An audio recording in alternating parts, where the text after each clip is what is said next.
America के white house के पास गोलीबारी का बवाल, इसकी भी आइए बात कर लेते हैं। ये बवाल अब अफगानिस्तान की इज्जत तक पहुंच गया है। ट्रंप ने गुस्से में अमेरिका में रह रहे अफगानिस्तानियों की जांच के आदेश दे दिए हैं और अटैक करने वालों को जानवर कह डाला। हालांकि अब सामने आया है कि असल में ये नासूर अमेरिका का ही पैदा किया हुआ है। 2 गार्ड्स पर अटैक करने वाला रहमानुल्लाह लकलवान भले ही अफगानिस्तानी निकला हो, लेकिन उसका असली कनेक्शन CIA के साथ सामने आया है। टॉप एंगल से आपको बताएंगे इसकी बैकग्राउंड स्टोरी और कैसे अमेरिका ने पैदा किया ये नासूर। व्हाइट हाउस के पास गोलीबारी करने वाले 29 साल के रहमानुल्लाह लकनवाल को गिरफ्तार कर लिया गया है, जो अफगानिस्तान का नागरिक बताया जा रहा है। ये शख्स पूरी प्लानिंग के साथ आया था और उसने व्हाइट हाउस से कुछ ही दूरी पर गश्त कर रहे नेशनल गार्ड्स पर पॉइंट ब्लैंक रेंज से तैनात नेशनल गार्ड के 2 जवानों को गोली मार दी। वारदात के वक्त ही हमलावर को गिरफ्तार कर लिया गया और उसे भी गोली लगी है।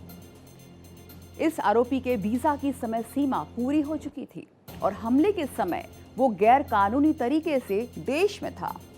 नेशनल गार्ड पर हमले के फौरन बाद लकनवाल के इमिग्रेशन स्टेटस और अमेरिका के अंदर आने के हालात को लेकर राजनीतिक बहस छिड़ गई है। अमेरिकी राष्ट्रपति ने इसका ठीकरा पूर्व राष्ट्रपति जो बाइडेन पर फोड़ा है और कहा कि हमलावर बाइडेन प्रशासन के समय में अमेरिका लाया गया था। इस केस में अमेरिकी जांच अधिकारियों को अंतर्राष्ट्रीय आतंकवाद का शक था, लेकिन पड़ताल में लकनवाल का असल CIA कनेक्शन सामने आया है। रिपोर्ट्स के मुताबिक लकनवाल ने अफगानिस्तान के कंधार में एक साझेदार सुरक्षा बल के साथ काम किया था। उसे CIA ने ट्रेनिंग दी थी और वो कई सरकारी संस्थाओं के साथ भी पहले काम कर चुका है। लकनवाल अफगानिस्तान की 01 यूनिट में बतौर सैनिक तैनात था। इस यूनिट को अमेरिकी खुफिया एजेंसियों से स्पेशल ट्रेनिंग मिली थी। अब सवाल यह है कि लकनवाल अमेरिका कैसे पहुंचा। लकनवाल ऑपरेशन एलाइज वेलकम के तहत अमेरिका आया था।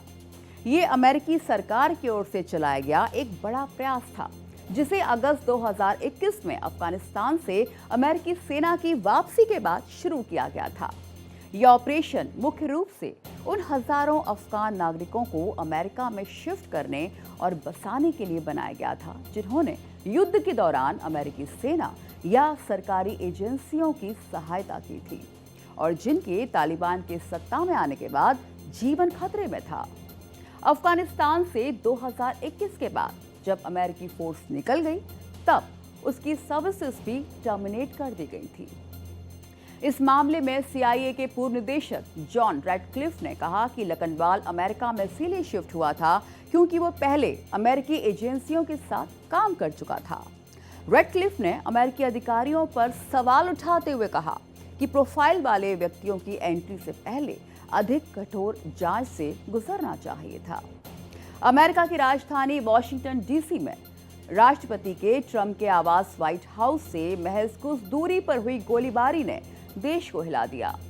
हमलावर ने पॉइंट ब्लैंक रेंज से तैनात नेशनल गार्ड के 2 जवानों को गोली मार दी। वारदात पर ही हमलावर को गिरफ्तार कर लिया गया और उसे भी गोली लगी।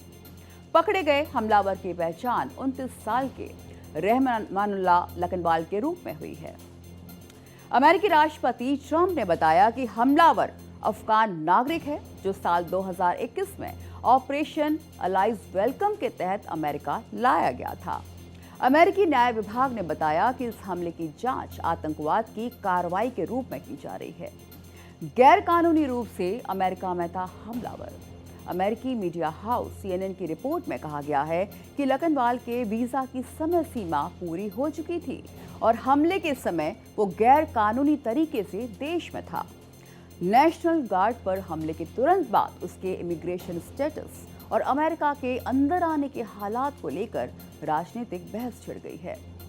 अमेरिकी राष्ट्रपति ने इसका ठीकरा पूर्व राष्ट्रपति जो बाइडेन पर फोड़ा और कहा कि संदिग्ध बाइडेन प्रशासन के समय में अमेरिका लाया गया था।